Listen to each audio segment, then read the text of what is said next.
Welcome back. I'm Austin Westfall, a live look at Houston. We are going to be continuing our coverage of the deadly helicopter crash that killed all 4 people on board last night in Houston. At this hour, crews are continuing to assess the scene, and Fox 26 Houston reporter Sherman DeSell is joining us live. He's going to be bringing us up to speed on the investigation. Sherman, what's the latest? Yeah, good evening, Austin. A big scene, a tragic scene nonetheless. A lot of people still out here tonight. We see HPD, we see HFD, and of course NTSB and all the local agencies that assist when a crash like this happens. Take a look. You can see those big lights are lighting up the area. They're assessing the damage. We've seen cadaver dogs on the scene earlier today. There's very limited details on exactly what led to this deadly crash, but here's what we know so far. Chilling video from neighbors as the Robinson 44 helicopter hit the 900-foot radio tower in the 2nd Ward around 8 p.m. Sunday. Travis Scott, who works security in the area, described the explosion.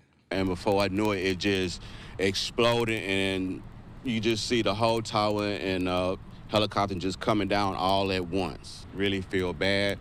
That was something that could have been avoided. Everyone on board, including a child, was killed. And there were 4 people on board, and tragically, all 4 were fatally injured. Our condolences go to the family and friends of those who were lost. Data shows the aircraft took off from Ellington Field Sunday. NTSB and local agencies are surveying over 4 acres. There are multiple reports of debris from the crash throughout the area. Officials reported to Fox 26 Monday the aircraft did not have a flight data recorder, and it wasn't required to. Neighbors tell us the light at the top of the tower is typically hard to see. It's the same tower that was the subject of a Fox 26 report in January, found to be in the fall zone of a new housing authority project. Residents shared their concerns about what could happen to an antenna towering over a highly populated area.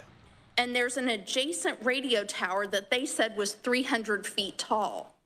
The truth is the radio tower is 300 meters tall, which is almost 1,000 feet. That's 3 football fields. I am here today to just... Yeah, so the names of those killed last night have not been released again. Very tragic situation here in Houston. We're still waiting to hear more from the investigation. I'm an air safety investigator with the National Transportation Safety Board. Here I'm investigating the helicopter accident that occurred last night. We're in the early phases of this investigation, so we're collecting all the evidence we can while we're here on scene. We plan to be on scene at least another day. So I'll go over what we know so far, and then I'll give some time at the end for some questions. So last night, shortly before 8 p.m. local time, a Robinson R-44, November 881 Kilo Echo, impacted a radio tower and crashed. There was a post-impact fire.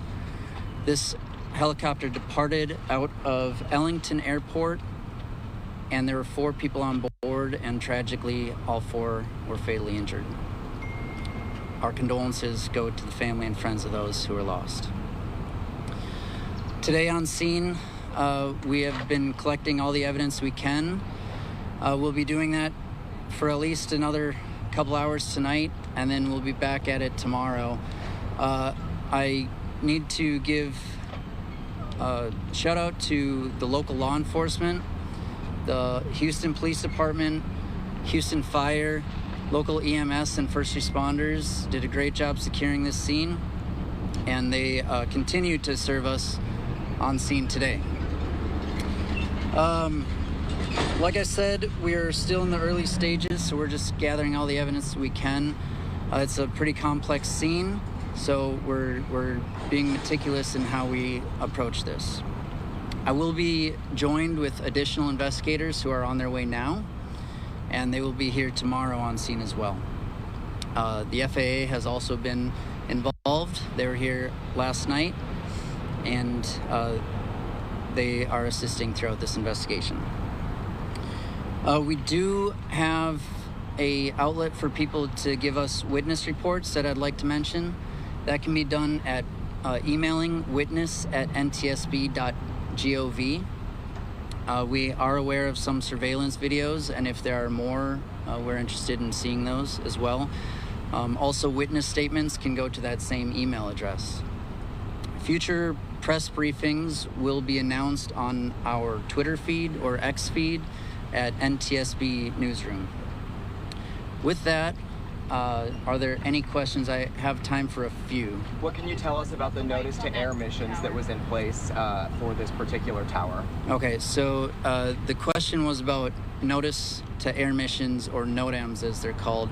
The FAA handles all the NOTAMs, so those would be directed towards the FAA if you have questions about the NOTAMs. I am not aware. I haven't had time to research the NOTAMs for this one, but that is something that a pilot should do before every flight, is check all the NOTAMs. Do you know anything about issues with the lighting on the tower? There have been a lot of reports of that. Not at this time. I'm not aware. We haven't gotten that far into the investigation. We're still early. A black box recovered? Question is about a black box or flight data recorders. This particular airplane does not have a flight data recorder, and it's not required to. But we are searching for other devices that contain data that we can use. Reported any debris in their yard? We have been given some debris from local residents, and we encourage those, if they do find debris in their yards, to notify law enforcement and get that to us so we can collect that. Any history on this particular aircraft that you have?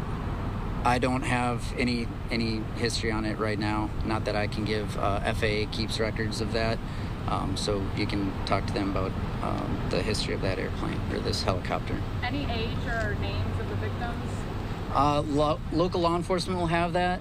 They'll have names of the victims when they're ready to be released. There are reports of human remains and scattered in some properties.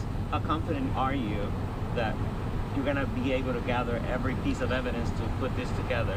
Yeah, the medical examiner's office is here, and they're working diligently to collect what they need to collect. My focus is on the wreckage. So I have time for one more question. Any update on road closures? Is it still 4 acres that you guys are searching, or has that been condensed? Right now, I don't believe the cordon area has decreased, but the plan is to get that decreased here in the near future.